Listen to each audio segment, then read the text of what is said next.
Salut à tous, c'est Omar de Frandroid. On revient tout juste du Mobile World Congress de Barcelone qui s'est clôturé il y a peu. L'occasion pour nous de faire un petit bilan de ce qui nous a plu et de ce qui nous a moins plu. Commençons d'abord par le positif avec le LG G6. Celui-ci dispose d'un grand écran 18/9 de 5,7 pouces qui nous a vraiment impressionné, notamment grâce à son support de Dolby Vision. Alors, Dolby Vision, qu'est-ce que c'est? Eh bien, c'est une solution qui permet d'afficher des couleurs en 12 bits. On a donc de meilleures nuances, des tons plus réalistes et un meilleur contraste.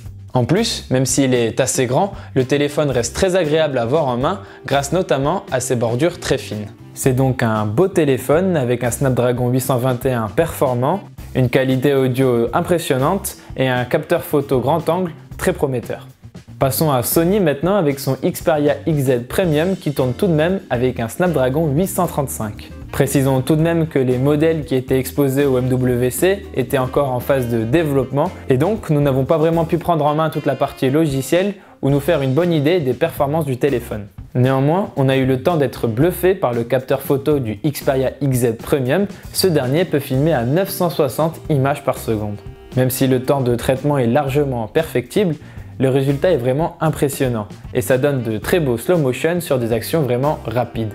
On peut ainsi voir en détail les mouvements de boules de couleur dans un tourbillon d'eau ou les impacts d'une goutte sur une surface liquide. On regrette simplement le design vu et revu du téléphone et son côté un petit peu vitrine, d'autant plus que l'on s'attend à ce qu'il soit vendu très cher. On termine les bonnes surprises en parlant encore une fois de photos, mais cette fois-ci c'est Oppo qui nous impressionne vraiment avec son 5X, une technologie de zoom périscopique avec double capteur. Celle-ci promet des agrandissements de l'image par 5 et sans perte. Et tous ceux qui ont déjà pris des photos zoomées avec leur smartphone savent à quel point il est compliqué d'obtenir un beau résultat avec ces conditions. Pour tenir ses promesses, Oppo utilise un module grand angle, un téléobjectif et un prisme. Cela permet de zoomer avec le grand angle jusqu'à 4,2 fois et ensuite c'est le téléobjectif qui prend le relais pour zoomer jusqu'à 5,2 fois. Contrairement à ce qu'a pu laisser entendre Oppo pendant sa présentation, il ne s'agit pas vraiment d'un zoom optique. Néanmoins, pendant notre prise en main, on a été vraiment très impressionné par le résultat. D'autant plus que cette technologie économise de l'espace et permet donc d'éviter les capteurs photo qui dépassent à l'arrière des smartphones. On a hâte de voir ça sur de futurs appareils. Passons maintenant aux points les plus décevants et on va parler d'abord évidemment du Nokia 3310. On attendait beaucoup de cette nouvelle mouture du feature phone qui a bercé notre enfance, mais le résultat n'est pas au rendez-vous. La fibre nostalgique ne prend pas, la disposition des touches est mal pensée et le design semble trop peu robuste, même si un responsable nous affirme que le nouveau modèle est plus solide que son prédécesseur. L'écran couleur est de mauvaise qualité et surtout, Snake, le jeu iconique, a été revu par Gameloft, mais le résultat est vraiment raté. On ne retrouve pas du tout les mêmes sensations que sur l'original. On enchaîne maintenant avec le deuxième produit qui nous a un petit peu déçus, la Galaxy Tab S3.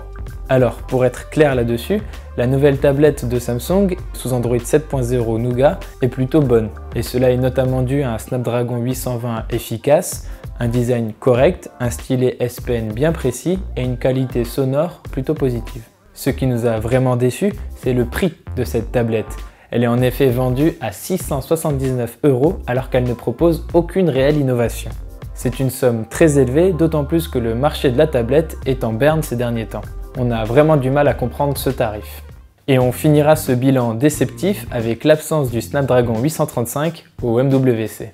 Bon, c'est vrai, le Sony Xperia XZ Premium embarque le dernier processeur de Qualcomm, mais comme on l'a dit plus tôt, les modèles qui étaient exposés ne sont pas encore stables. En dehors de cela, aucun flagship présenté pendant le salon n'en bénéficie. Et cela s'explique par l'absence du Galaxy S8 de Samsung. Le fabricant sud-coréen s'est réservé la priorité sur le Snapdragon 835 et on ne verra donc ce processeur nulle part tant que le Galaxy S8 ne sera pas présenté. On peut plus ou moins se consoler avec la vidéo diffusée au MWC par Samsung qui laisse clairement entendre que son futur porte-étendard sera dévoilé le 29 mars prochain. Il ne nous reste plus qu'à attendre. Voilà, c'était tout pour ce petit bilan de notre point de vue sur l'MWC de 2017. Et pour tout vous avouer, ici à Frandroid, on a été un petit peu moins emballé par cette édition que l'on a trouvé un petit peu en demi-teinte par rapport aux précédentes. En tout cas, si vous voulez en savoir plus, n'hésitez pas à retrouver toutes nos prises en main et nos articles dédiés au MWC sur notre site Frandroid. Quant à moi, je vous retrouve dans une prochaine vidéo.